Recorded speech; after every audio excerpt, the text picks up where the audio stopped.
Okay, y'all. So now we're gonna get into our segment one. We broke this video down into 3 different segments. So therefore, we are at segment one, which is the myths of a strong black woman. So we picked out some pointers that we thought was key to this, and what we said was the culture pressure of having it all together, like just in society, like as a black woman, like we're already seen as, you know, at the bottom of the barrel, the bottom of the pyramid. And I think that's also why we put on this costume, this mask, so where we just have to have it all together. Yeah. We can't be seen lacking, really. How you feel about it? Well, I feel like we always have that connotation with like the angry black woman, or like always having an attitude, or like just always being like rowdy or seen as like not soft. So I feel like we always have this aspect of like we have to get up and go get it, because even as black women, we had to always take care of the household, we had to take care of the man, we had to take care of our family. So we was like the head of the household. So it's like now when we're in our modern day life, we're trying to navigate but also show that we are strong black women, but also not be shown as weak. So we always have to feel like we're on a different pedestal than others in a way. Yeah, I think it's just like with the cards that we are dealt, like in our social economics, like we are at the bottom. We are at the bottom of all of the races of men. And then when it comes to the tally and the score of women, we have the white woman up there first, and then we ultimately come at the bottom of the pyramid. And I think that the reason why we feel like we have to always have it together is because we are often seen when we walk into the presence of, you know, just society, period, that we are at the bottom. Yeah. So therefore we can't be caught lacking. We gotta go out there, we gotta get the education.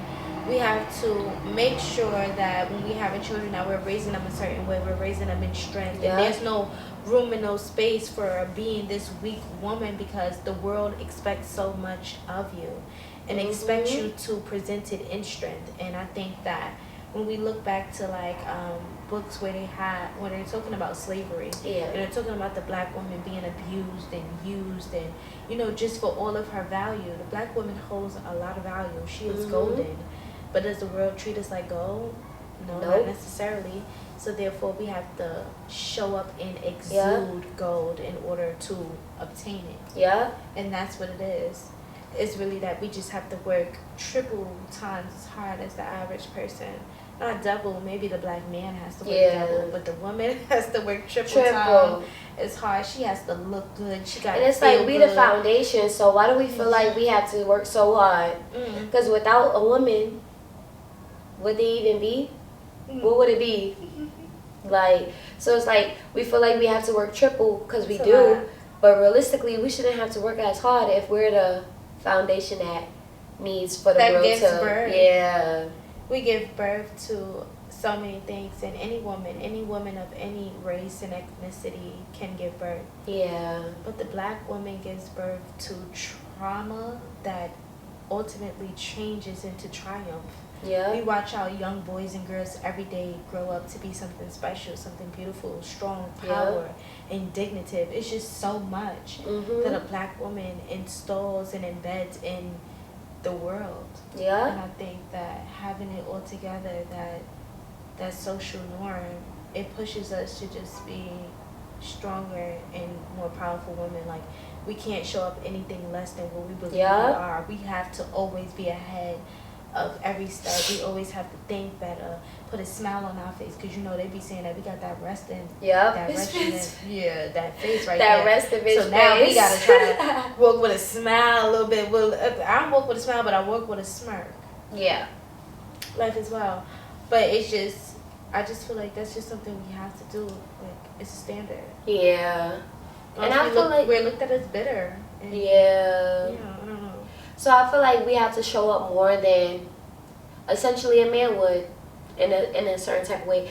But like that doesn't have to be the normal, but sadly it is. So if we're putting on the spectrum, that's how a black woman shows up in our day-to-day basis, because we have a lot to prove. We have a lot to show, and I feel like a lot of people don't always come with us with opening arms like, all right, a black woman, you know, let's see what she has to come on. But no, we have to show up as the black woman that has a lot to show for and stuff like that. So yeah, the black woman has to come with a portfolio already. Yeah, literally. She has to come showing you what she brings to the table in order to receive the position. But really, do you know the crown is on my head? I got the position before you even qualified me for it. That part. Period. Because I already done the work. But it's just that we have to do extra on top of extra on top of extra to show that we are more than qualified for this position. And then what happens when a black woman is overqualified? You still not qualified for mother. Still not qualified. Like, are you kidding me? Okay. I've had women tell me in the corporate world that I'm overqualified. How the hell are you overqualified?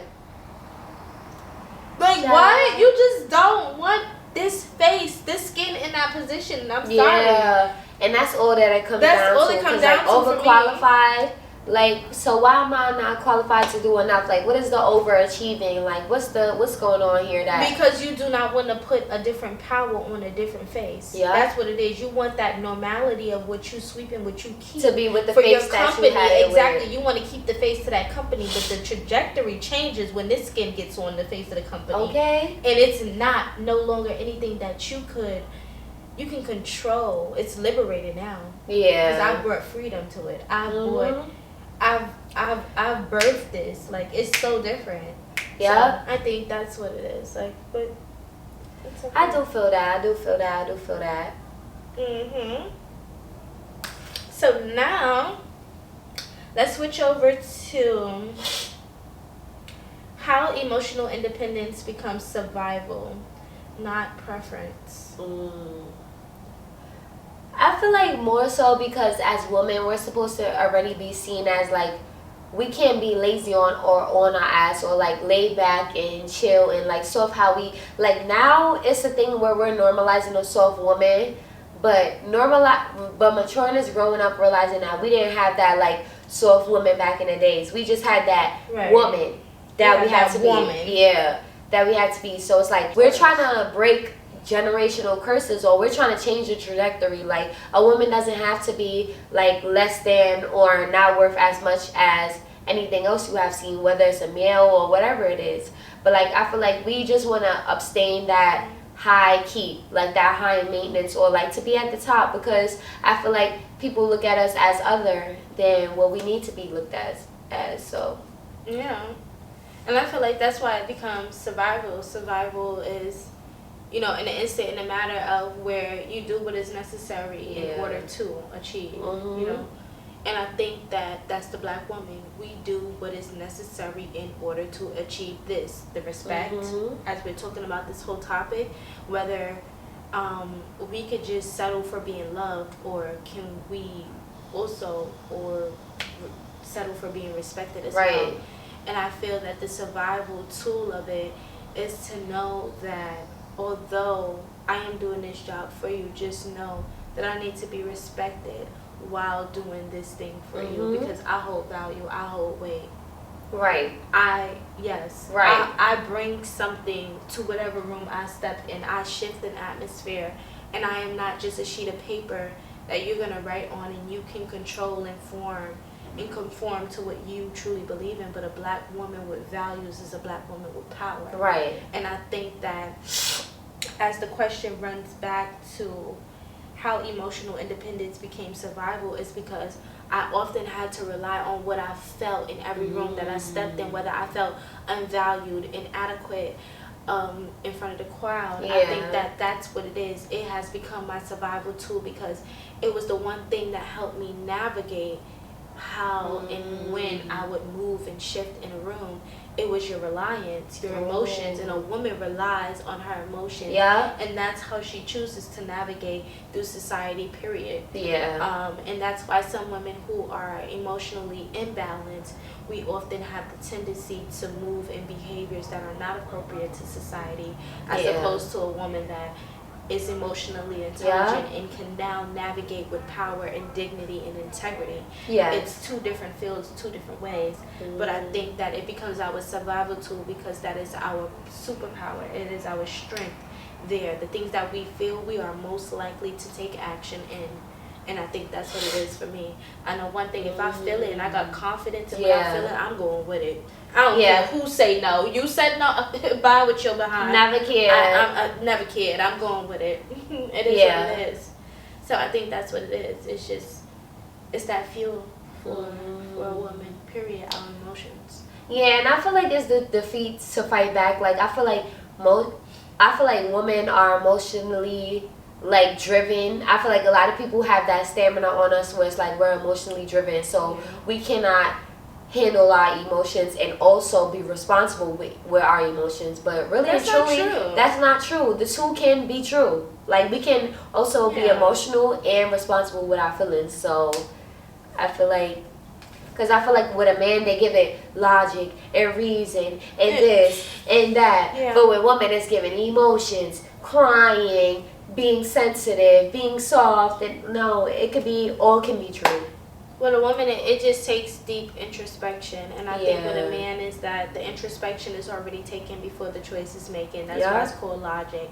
They already logically experience and explore what this choice would look like before they made it. As opposed to a woman is willing to ride off the emotion that she has. Right. And that's what it is. We're brave because we will ride into uncharted territories, unfamiliar territories with our emotions and arrive up there and still get the damn thing done. But a man will not do it if he don't feel like it is in his will and his power and if he can do it. But a woman gonna go whether she is uncertain or not.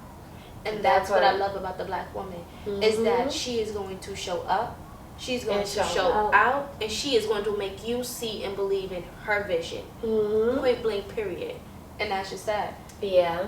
It ain't even about, I don't think a black woman is trying to prove a point to a crowd. I think she's trying to prove a point to herself. That what we imagine for us is what will happen. It's what I said it's going to be. Yeah, it's what it's going to be. Really. Yeah. I like that. I like that a lot. And we can be portrayed as bitter. We could be portrayed as angry. We could be portrayed as emotional. But it's only because we're trying to get the job done the best way we know how. And sometimes the emotion conflicts with the reality. Yeah. It's real. And that's okay. It's beyond okay. Like, ain't nobody gonna tell me it ain't okay. You saying, what about it? Unless you want to step in my heels for a day, for hours. Okay. Get up in my heels and walk for hours and let me know if you okay. Cause what the hell, what the hell y'all? We gotta show up in every way, even with the heels. A man can stand on his comfortable shoes, his comfortable sneakers. A woman gotta stand fucking 6 feet up in the air, ankles hurting. Tell him about Texas, girl, with the That's what I'm saying. Them heels will really do it to you. A man is always in his comfort. A woman has to always step out her comfort zone, day in, day out, day in, day out.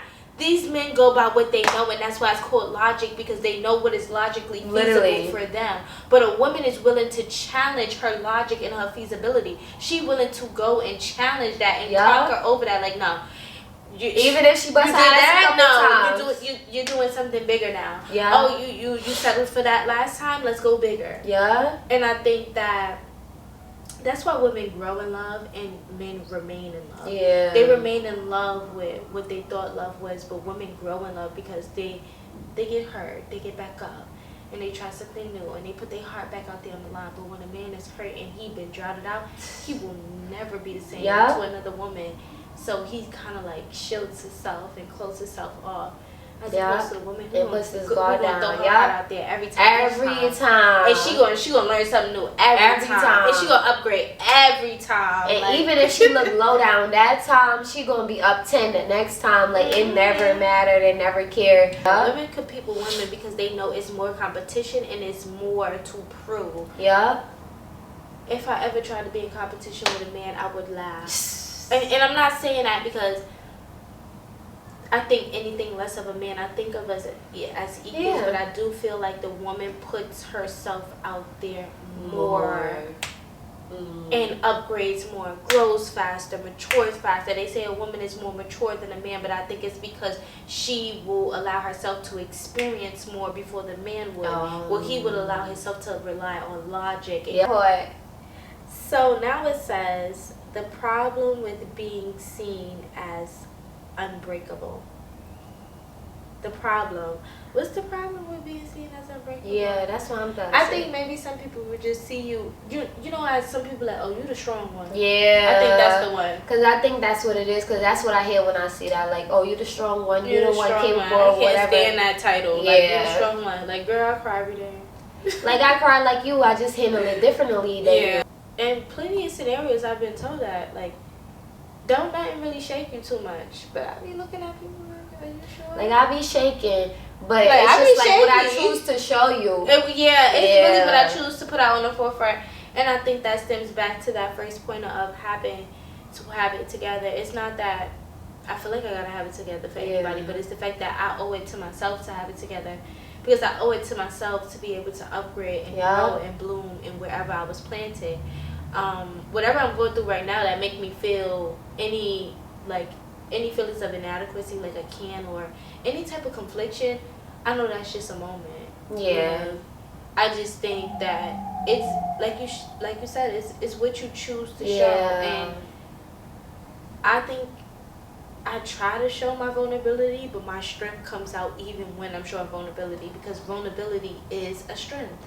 Strength that it keeps you going, because like I know it's okay to cry. Yeah. I know it's okay to feel some type of way. I just know that is not the facts now. Like my but it is the facts though. Because even though our emotions is I'm not talking about the fact on how I'm gonna move and behave. No, that's not the fact. That's not the facts. But our emotions are okay though, because I feel like a lot of women start to feel like your emotions are valid, but they're not factual. Yeah, they're not factual. Yeah. But like I feel like a lot of women fall into the spectrum of like, oh, if I'm tearing down, or if I'm weak in this moment, or if I cry, that means I'm weak. No, that doesn't show a sign of weakness. That just shows that you display it in different ways, and that's fine. Sometimes we need to let off our chest. Sometimes I gotta cry too. Like, the fuck? Sometimes we be strong, but we gotta cry. And everybody handles their emotions differently. So that doesn't determine whether you're strong or weak. That just determines how you show up in other ways when you're going through things. I think so, yeah. Yeah.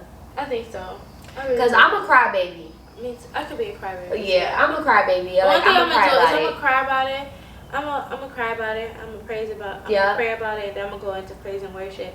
Cause now I gotta get it off my system for real. I gotta get it out of my system. Yeah. It'd be a lot, for real. I gotta cry about it first, though. Me as a Leo, I gotta cry about it. I'm gonna cry about it. I don't know. I think I'm just a very like I feel things on such a deep emotional way. Yeah, emotionally driven person. I can't help but like if something actually hurts me or makes me feel uncomfortable, I can't say I won't cry about it. I know that I will cry about it, but ultimately me crying about it is just me releasing so that cry don't turn into anger, resentment, or something further. I think it's just me. Because that cry could really turn up. Yeah, like I think that I prefer that side of me, the crybaby soft girl, than the one who's like rah rah rah. Yeah. Or 24/7. Because now I feel like I gotta claw everything in front of me, like everything. Like don't come too close. Like too close. Like it's too much. That part. Yeah. I feel that. But now we're going to get to 2 questions that we've made for this segment, and then we're going to move on. So, do people expect more strength from us than they give grace for?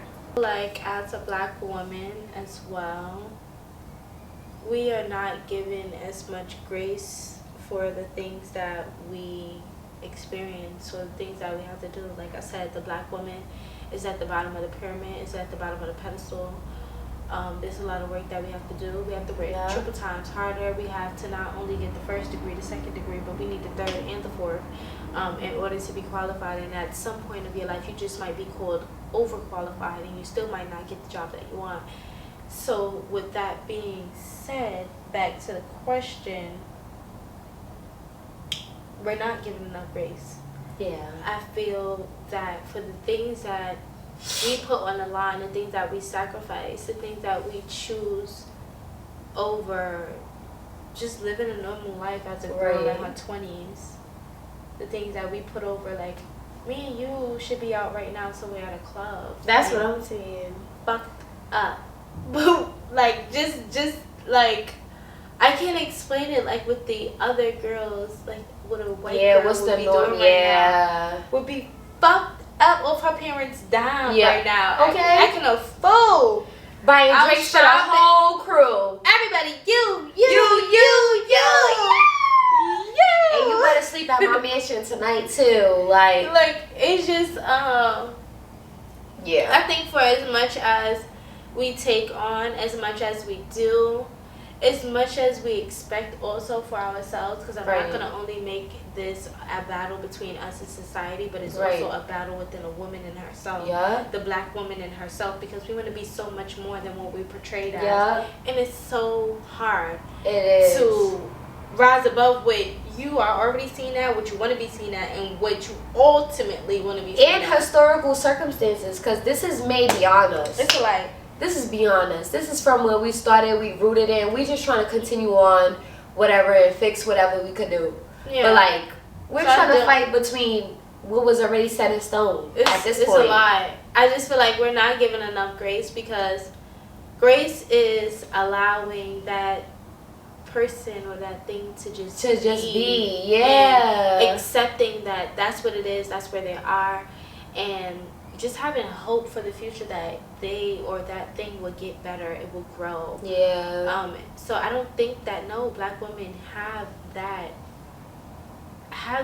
like where we are told like everything is gonna be okay and that you are gonna get what you deserve and what you desire. I think that we are often the ones who have to create the standard for ourselves based on the standards that we see for other things, and I think that's what causes a lot of conflict and just a lot of confliction about who we are, what we stand for, and just how far we're willing to go. But one thing I know, this woman right here is willing to go far. Okay. For everything that she believes. I'm not willing to go far to prove a point to anyone else. Yeah. And I won't go too far to the extent to try to prove a point to myself. But I will go far as opposed to showing society that I am capable and I will do it and I will have what I like and what I want. By any means. By any means necessary. But I feel like, as that was said, like, we want to always achieve, but we're not going to go to the point where it's like we're proving ourselves, but it's like we're proving ourselves to ourselves. Like, the competition is me versus me, not me versus y'all. Yeah. So, me versus me. It's the hardest challenge. That's the one I want to prove yourselves to. But me versus y'all, I don't really care to. It's not, if I'm being honest. It's not enough to keep my drive going, to try to keep up and try to just fascinate someone else. Like, I could give a fuck. I could care less. I was about to say, do I give a fuck? It's really about those things. I think that's what every black woman wants too. She wants a legacy to build, because it's not but so long ago to where we didn't have that choice, was to build a legacy on our name and who we are, but we had to serve someone else's legacy, the white man. Serve them, serve their children, take care of their households, and we were the ones giving them the legacy, and they were just taking over what we did and served them with. But now it comes to a point where a woman want to serve herself and get what the hell she deserves. Like, this is the house I built. These are the children that me and my husband created, or me and my wife created, and this